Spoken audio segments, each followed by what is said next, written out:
कोई नया दीन लेकर नहीं आए। नबी अकरम से पहले ईसा अलैहिस्सलाम भी यही दीन लेकर आए, ईसा से पहले मूसा भी यही दीन लेकर आए, मूसा से पहले इब्राहिम भी यही दीन लेकर आए, और इब्राहिम से भी पहले हजरत नूह अलैहिस्सलाम भी यही दीन लेकर आए।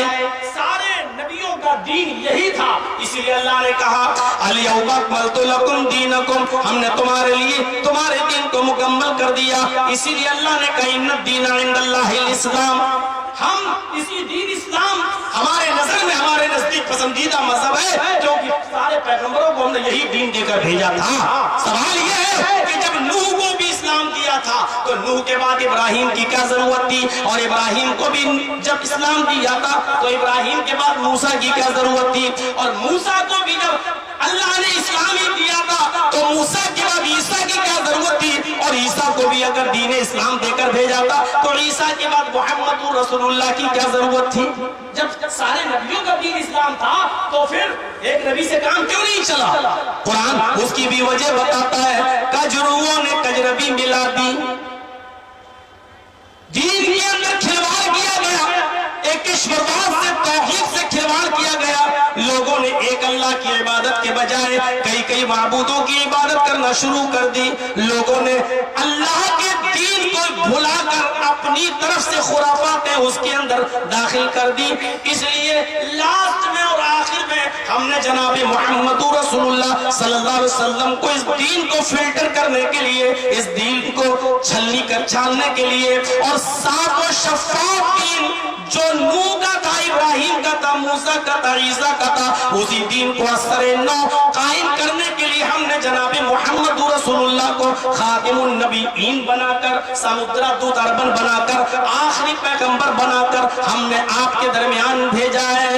वो दीन वही है जो नूह का था, जो मूसा का था, जो ईसा का था। अच्छा एक चीज देखना, कुरान की इस आयत में अल्लाह ने कहा यही दीन मैंने मूसा इब्राहिम को दिया, मूसा को दिया, ईसा को दिया, यही दीन को दिया। क्या आपको मालूम है मूसा अलैहिस्सलाम पर कौन सी किताब उतरी? तौरात। और ईसा अलैहिस्सलाम पर कौन सी किताब उतरी? इंजील। मूसा की कौम कौन सी है? यहूदी। ईसा की कौम कौन सी है? ईसाई। हमें मूसा की कौम का पता है, यहूदी। ईसा की कौम का पता है, ईसाई। हमें मूसा अलैहिस्सलाम पर उतरी हुई किताब का पता है, तौरात। ईसा पर उतरी हुई किताब का पता है, इंजील। लेकिन कोई बता सकता है नूह अलैहिस्सलाम को भी अल्लाह ने यही दीन देकर भेजा? नूह का दीन क्या था? नूह का मजहब क्या है? अरे मूसा का मजहब पता चल रहा है यहूदी, ईसा का मजहब पता चल रहा है ईसाई, लेकिन नूह का भी अल्लाह ने नाम लिया। नूह का मजहब क्या है और नूह अलैहिस्सलाम पर उतरी हुई किताब कौन सी? सही बुखारी की रिवायत है, क़यामत का दिन होगा, अल्लाह ताला हजरत नूह अलैहिस्सलाम से कहेगा, ऐ नूह, हमने तुम्हें जो जिम्मेदारी देकर भेजा था, क्या तुमने उस जिम्मेदारी को पूरा किया है? हजरत नूह कहेंगे, अल्लाह तूने मुझे दावत और तबलीग का जो फरीजा दिया था वो मैंने लोगों तक पहुंचा दिया।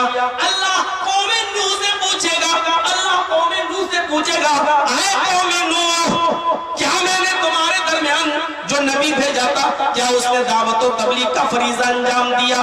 वो कहेंगे, नूह अलैहिस्सलाम की कौम कहेगी, बुखारी शरीफ की हदीस है, ऐ अल्लाह मेरे पास कोई डराने वाला तो आया था, मेरे पास कोई समझाने वाला तो आया था, लेकिन वो कौन था ये मुझे नहीं मालूम। ऐ अल्लाह कोई डराने वाला तो आया था, कोई समझाने वाला तो आया था, लेकिन वो कौन था ये मुझे नहीं मालूम। आया तो था डराने वाला, लेकिन कौन था मुझे नहीं मालूम। वो कोई सहीफा, कोई किताब लाया तो था, लेकिन कौन सी है वो हमें नहीं मालूम। अब आइए जरा हम यहाँ पर देखें और बड़े बड़े पंडितों से सवाल करें। एक यहूदी राहिब से सवाल करें, एक ईसाई राहिब से सवाल करें, एक ईसाइयों के मौलवी से सवाल करो, एक यहूदी के और एक मुसलमान के। और एक हिंदू पंडित से सवाल करो, यहूदी से पूछो कि तुम्हारे नबी कौन, वो कहेगा मूसा। इनसे पूछो ईसाइयों से तुम्हारे नबी कौन, ये कहेंगे ईसा। मुसलमानों से पूछो तुम्हारे नबी कौन, वो कहेंगे जनाब मुहम्मदुर रसूलुल्लाह। हिंदू भाइयों से पूछो कि तुम्हारा अवतार कौन, वो गिना डालेंगे कृष्ण जी, रामचंद्र जी, फला फला, तमाम गिना डालेंगे। अब आप सवाल करो, हाँ यहूदियों, तुम कहते हो कि हमारे नबी मूसा थे, तो मूसा को कोई किताब मिली या नहीं? यहूदी जवाब देंगे हाँ। ईसाइयों से पूछो तुम्हारे नबी को कोई किताब मिली या नहीं, वो कहेंगे हाँ। मुसलमानों से पूछो तुम्हारे नबी को कोई किताब मिली या नहीं, वो कहेंगे हाँ। फिर यहूदियों से पूछो तुम्हारे नबी कौन सी किताब लेकर आया, वो कहेंगे कि तौरात। ईसाइयों से पूछो तुम्हारा नबी कौन सी किताब लेकर आया, वो कहेंगे इंजील। मुसलमानों से पूछो तुम्हारे नबी पर क्या उतरा, वो कहेंगे हमारे नबी पर इल्म खुदाबंदी जो नाजिल हुआ उसका नाम है कुरान, वो कहेंगे हमारे नबी कुरान लेकर आए। अब यही सवाल आप हिंदू भाइयों से पूछो कि पूछो तुम्हारा नबी कौन, वो कहेंगे हमारे पास कोई डराने वाला तो आया, आकाशीय ग्रंथ तो है, किताबें तो है, लेकिन ये वेद किस नबी पर उतरे ये नहीं मालूम, ये वेद लाने वाला नबी कौन है ये हमें नहीं मालूम। लाए तो है, किताब तो आई है, वेद ऊपर से उतरे तो है, आकाशीय किरण तो है, लेकिन इन वेदों को लाने वाला नबी कौन है ये हमें नहीं मालूम। जरा गौर करो, यहाँ हिंदू कौम ये कह रही है कि वेद आसमानी किताब तो है, लेकिन लाने वाला कौन है ये हमें नहीं मालूम। और वहाँ कयामत के दिन नूह अलैहिस्सलातु वस्सलाम की कौम ये कहेगी अल्लाह मेरे पास कोई डराने वाला तो आया था, लेकिन कौन आया था ये मुझे नहीं मालूम। क्या ये इम्कान नजर नहीं आ रहा है? क्या आपको ये पता नहीं चल रहा है कि हिंदू कौम का ताल्लुक बहुत गहरा हजरत नूह अलैहिस्सलातु वस्सलाम से है? क्योंकि वहाँ नूह की कौम ये कह रही है मेरे पास कोई डराने वाला तो आया था, लेकिन कौन था ये नहीं मालूम। और यहाँ हिंदू भाई कहते हैं आसमानी किताब तो हम पर नाजिल हुई, लेकिन लाने वाला नबी कौन ये हमें नहीं मालूम। और फिर हम मनुस्मृति पढ़ते हैं तो उसमें नूह अलैहिस्सलाम का वाक़या बिल्कुल मनु की शक्ल में ऐसे ही मिलता है कि मनु एक लंबी मुद्दत तक लोगों को प्रचार करते रहे धर्म का, लेकिन उनकी ऊपर अधिक संख्या में लोग ईमान नहीं लाए, उनके धर्म में शामिल नहीं हुए, सम्मिलित नहीं हुए। मनु ने शाप दे दिया, मनु ने बद्दुआ दे दी, हाय प्रभु मेरी कौम को, मेरी जात, मेरे धर्म का, मेरी कौम, मेरी जात, मेरे समूह को तो नष्ट कर दे। उसके बाद धरती से पानी निकला, आकाश से पानी आया, मनु का पुत्र एक पर्वत में चढ़ गया और कहने लगा ईश्वर ये प्रकोप इस पर्वत तक नहीं आएगा। मनु ने अपने पुत्र को आवाज दी, है मेरे बेटे, है मेरे पुत्र, मेरी कश्ती में बैठ जा, आज ईश्वर ये प्रकोप किसी को नहीं रोकेगा। लेकिन वो नहीं माना और मनु की आंखों के सामने मनु का बेटा डूब कर मर गया और मनु अपने पुत्र को नहीं बचा पाए। ये वाकया मिनवान जैसे मैंने पढ़कर सुनाया मनुस्मृति के 8वें अध्याय में आज भी मौजूद है। ये वाकया मनु के ताल्लुक से लिखा है और यही वाकया कुरान करीम हजरत नूह अलैहिस्सलातु वस्सलाम के ताल्लुक से बयान करता है कि नूह अलैहिस्सलाम ने तकरीबन 950 साल तक अपनी कौम में तबलीग की, समझाया बुझाया, लेकिन कौम के लोग ज्यादा तादाद में इस्लाम नहीं लाए, उनके मजहब में नहीं आए। फिर हजरत नूह अलैहिस्सलाम ने बद्दुआ दे दी, बद्दुआ के बाद फिर पानी आना शुरू हुआ, जमीन से भी पानी आया, आसमान से भी पानी आया। हजरत नूह का बेटा कनान पर्वत पहाड़ के ऊपर चढ़ गया, हजरत नूह ने आवाज दी लेकिन वो नहीं आया और नूह अलैहिस्सलाम की आंखों के सामने नूह का बेटा डूब गया। तो मेरे भाइयों मनुस्मृति के इस वाक़े ने और पुष्टि कर दी कि जिनको ये मनु कहते हैं हमारे यहाँ तो हजरत नूह के नाम से जाने जाते हैं। शरअ लकुम मिनद्दीनि मा वस्सा बिही नूह वल्लज़ी औहैना इलैहि, ऐ मोहम्मद सल्लल्लाहु अलैहि वसल्लम हमने आपके ऊपर भी वही दीन कायम किया है जो दीन हमने आपसे पहले हजरत नूह पर कायम किया था। नूह अलैहिस्सलाम जो दीन लेकर आए, इब्राहिम जो दीन लेकर आए, मूसा जो दीन लेकर गए, ईसा जो दीन लेकर गए, आप भी वही दीन लेकर गए। अब फर्क क्या है? वो भी एक अल्लाह की इबादत करते, हम भी करते, लेकिन उन्होंने एक अल्लाह के साथ बहुत से महबूदा ने बातिला को शामिल कर लिया। वो भी जमीन पर माथा रखते हैं, हम भी जमीन पर माथा टेकते हैं, वो भी सजदा करते हैं, हम भी सजदा करते हैं।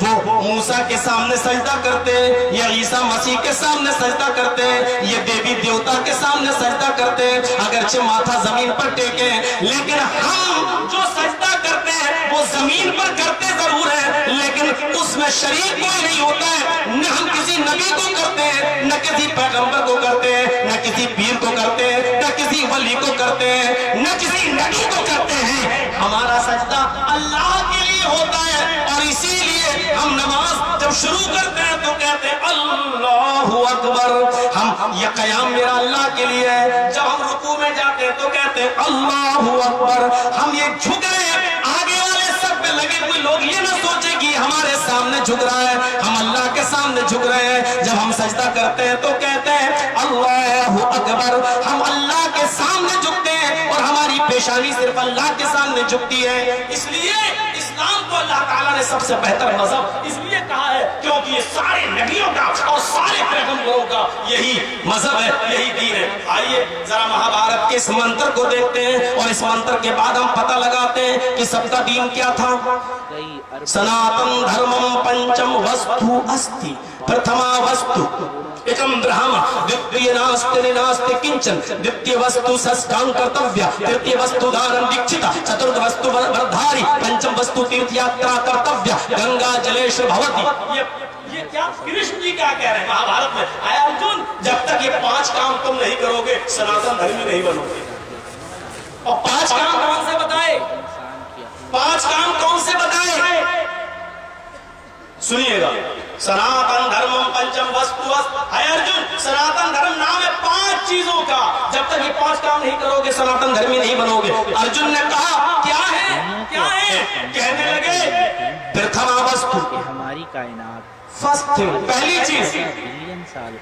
چیز ایکم برہما دتیہ ناستے، اس برہانڈ کا رچیتا اور رچناکار ایک ہی ہے، کریٹر آف یونیورس ایک ہی ہے، اس کائنات کا خالق ایک ہی ہے، نیلے جگت کا سوامی ایک ہی ہے، اسی کی پوجا کرو۔ دتیہ ناستے، دوسرا نہیں ہے، نیہ بالکل نہیں ہے، نہ ہرگز نہیں، قطعی نہیں، کنچن ذرا سا بھی نہیں، ایک ہی برہما کی عبادت کرو، ایک ہی برہما کی پوجا کرو، اس کے علاوہ دوسرا نہیں ہے، بالکل نہیں ہے، قطعی نہیں ہے، ہرگز نہیں، ذرا سا بھی نہیں ہے۔ یہ پہلی چیز بتائی جا رہی ہے ہندو دھرم کے اندر، دتیہ وستو ساشٹانگ کرتویہ، اور دوسری چیز کیا ہے؟ ساشٹانگ کرو، سا اشٹانگ، سا اشٹ کو جب ایک ساتھ پڑھیں گے تو پڑھیں گے ساشٹانگ، 8 انگوں کو زمین پر رکھو، 8 انگ، 8 انگ کہاں ہوتے ہیں؟ 8 انگ سجدہ کر کے دیکھیے، پیشانی، ماتھ اور ناک کتنی ہوئی؟ بخاری شریف کی حدیث میں تو ناک اور پیشانی کو ایک ہی جوڑا ہے، لیکن مجھے انگ دکھانا ہے، انگ، پیشانی 1، ناک 2، 2 ہاتھ، 2 گھٹنا اور دونوں پیر، کتنے ہوئے؟ 8۔ یہ ساشٹانگ ہے۔ ہمارے بہت سے لوگ ہندو بھائی گنگا کے پاس جاتے ہیں، مورتی اٹھی، وہ لمبے لیٹ جاتے ہیں، پوچھو کیا کر رہے ساشٹانگ؟ بھئی یہ ساشٹانگ نہیں 20 ٹانگ ہے، ساشٹانگ تو وہ ہے تو 8 انگوں کو زمین پر رکھا جائے، تو نے تو پورا جسم رکھ دیا زمین پر، وہ ساشٹانگ کہاں ہے؟ سا اشٹ انگ، 8 انگوں کو دھرتی پر، 8 انگوں کو زمین پر رکھو، یعنی سجدہ کرو، سجدہ کرو۔ یہاں جز بول کر کل مراد ہے، ورنہ نماز کا تعلق تو شریمد بھاگوت گیتا کے 6 ادھیائے کے 10ویں منتر میں پوری نماز ہی پیش کر دی گئی ہے، سورہ فاتحہ تک پیش کر دی گئی ہے۔ ذرا غور کرنا، ساشٹانگ، 8 انگوں کو زمین پر رکھو یعنی سجدہ کرو۔ ترتیہ وستو دانم دیکشت، ہے ارجن، دان دو، خیرات کرو، یعنی غریبوں اور مسکینوں میں دان دو، یہ پنیہ کا کام کرو۔ کتنا دو؟ کوئی دے نہیں۔ چترتھ وستو، چوتھی چیز ورت دھاری، تیار، ورت، اپاس اور دھیان کر لو، پاپم ناشم، تمہارے پاپ مٹ جائیں گے۔ اسی لیے ہمارے بہت سے ہندو بھائی گنگا میں اسنان کرتے ہیں اور کہتے ہیں پاپ مٹ گئے، اسنان کرنے سے پاپ مٹ جاتے ہیں۔ آئیے ذرا یہ دیکھیں، یہ 5 چیز جو مہابھارت میں بتائی گئی ہے، اسلام کیا کہتا ہے؟ اسلام کیا کہتا ہے؟ وعن عمر بن الخطاب رضی اللہ تعالی عنہ قال بینما نحن عند رسول اللہ صلی اللہ علیہ وسلم ذات یوم اطلع علینا رجل شدید بیاض الثياب وشدید سواد الشعر لا يرى عليه اثر السفر ولا يعرف منا حتى جاء وأهل ركبتيه فوضع كفيه على فخذيه وقال يا محمد أخبرني عن الإسلام. قال الإسلام أن تشهد أن لا إله إلا الله وأن محمد. کیا کہا؟ اس بات کی گواہی دو کہ اللہ کے علاوہ کوئی معبود نہیں ہے، کوئی پوجا یوگ نہیں ہے. ایک ہم کلامہ پہلی چیز ادھر بھی وہی ہے، ایک اللہ کی عبادت، ایک برہما کی، دوسرا کوئی نہیں ہے. یہاں ایک چیز کا اضافہ ہے وَأَنَّ مُحَمَّدَ رَسُولُ اللَّهِ، اور اس بات کی گواہی دو کہ محمد اللہ کے رسول ہے. محمد کا ذکر یہاں اس لیے نہیں آیا کہ محمد رسول اللہ کا اتنا ذکر ہے کہ اس کو آپ گن نہیں پائیں گے، اس کو آپ ویدوں میں اتنا ہے کہ آپ شمار نہیں کر پائیں گے.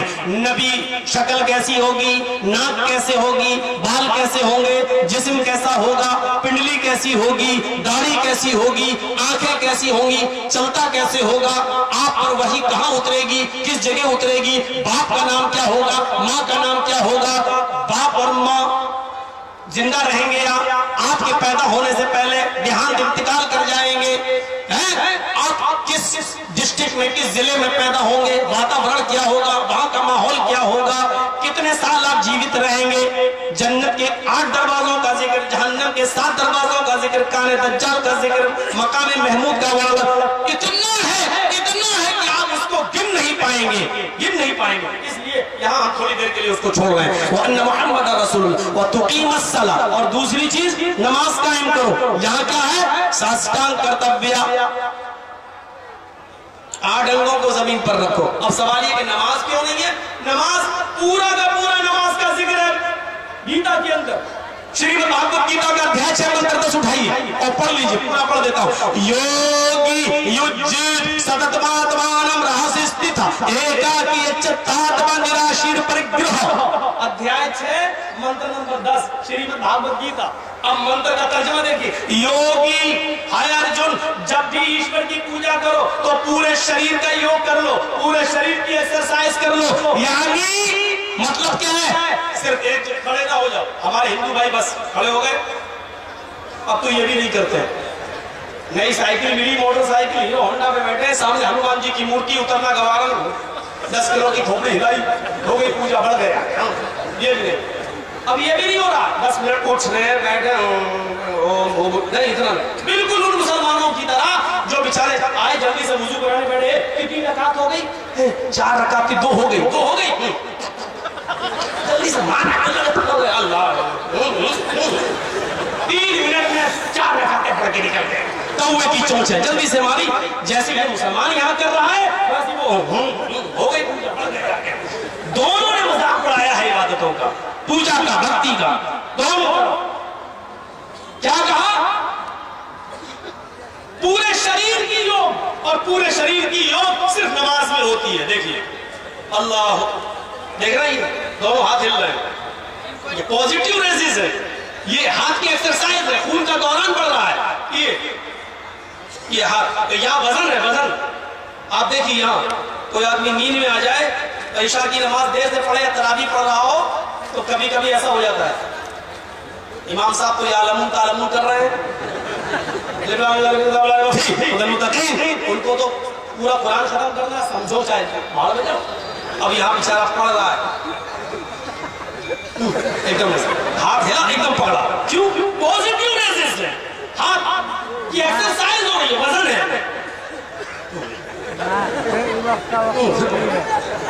اور جو لوگ یہاں باندھتے ہیں وہ کبھی گر ہی نہیں سکتا، کیونکہ پوزیٹیو ریزسٹ ہی ایسے ہوگا، گر نہیں سکتا، ہاتھ نہیں چھوٹے گا. کیوں؟ پوزیٹیو ریزسٹ نہیں ہے. کیوں؟ اس لیے کہ یہاں وزن نہیں، ایکسرسائز نہیں ہو رہی یہاں. یہ اور ہندو کو بھی دیکھو، اوم بھو بربو سینے پر ہاتھ رکھتا ہے. کیوں؟ پوجا دل سے ہوتی ہے، عبادت دل سے ہوتی ہے. اللہ اکبر، الحمدللہ رب العالمین. تمام تعریفیں اے اللہ میں گواہی دیتا ہوں، تمام تعریفیں تیرے لیے، میں دل سے گواہی دیتا ہوں. عبادت دل سے ہوتی ہے، دل سے، اس لیے سینے پر ہاتھ رکھا جاتا ہے. تو میرے بھائیوں پورے شریر کا یوگ دیکھیے. اللہ، اب رکوع میں گیا، ریڑھ کی ہڈی بالکل سیدھی. اتنا سیدھا ہو جاؤ پانی کا برتن بھی اگر رکھا جائے تو گرنے نہ پائے. کوئی پیالہ یا گلاس آپ کی پیٹھ پر رکھا جائے تو گرنے نہ پائے. اب وہ لوگ کیا سیدھی کر پائیں گے؟ جو ایسا کریں گے ان کی تو پیٹھ ہی سیدھی نہیں ہو پاتی بیچارے. جب تک گھڑنے اڑنے پکڑے تب تک وہ